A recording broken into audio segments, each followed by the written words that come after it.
Akawungezi k'eggulu omusirikale wa poliisi atayagadde kumwatuukiriza linnya yabadde ku pikipiki ne bamusikako essimu ye. Poliisi ng'ekulembeddwamu DPC w'e Nansana Morris Niyonzima baasudde enkesi yaabwe okukakkana ng'essimu bagisanze mu muzigo ogumu e Nansana East 2B. Omuvubuka ategeera ekiseera lya Stewart kigambibwa ye yabbye essimu eno naye olukitegedde nti poliisi emugudde mu buufu n'ateekako kakokola ttonde kanyuma ng'abasirikale olutuuse bakutte mukazi we asangiddwawo. Poliisi kigibuuseeko essimu gye babadde banoonya okugisanga mu kabaketi ng'ekwekeddwa mu kaabuyonjo.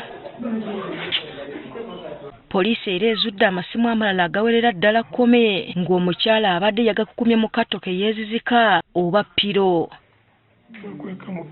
Tosobola kubanga omusajja bagambye basanzeemu amasimu amayitirivu. Tosobola kungamba nti osula n'omusajja mu nju aga amasimu n'agasoma ng'olaba kuliko empya n'enkadde n'otamubuuza amasimu ago gakuddeko. Abatuuze batubuulidde nti obumenyi bw'amateeka naddala mu Nansana buli lukya bweyongera kyokka abazzi b'emisango we bakwatibwa wayitambale nga bateereddwa. Akiyama tudde kukola yafeeri edda nga tojja mu kitundu nga tolina kikukola ki n'owabeera ng'omugenyi ng'oze kukyala mu kitundu ng'abakwanjula amayumba 10. Naye n'ekirala kye mbadde nsaba amayumba bwegato gasaana kubeera ku kamera.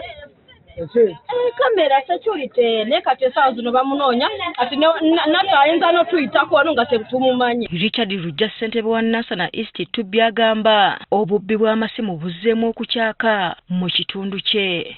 Ne balandiroodi tubasaba ekikoze ebyalo tubasaba banjula abapangisa naye tebakola ki banjula kati no ku nju ezo zennyini kusanzula omukyala tekuliko mpangisa n'omuntu naye ate yo ekikutte yagambye mbu yali ewandiike ku ofiisi aze okufuukalwa ate ezisikola masaani buli nnaku tusanze mu nyumba etukoze eki tumukute tujja bavunaana namwe mutuyambeko omulala amuvuga wa booda naye asuula wano.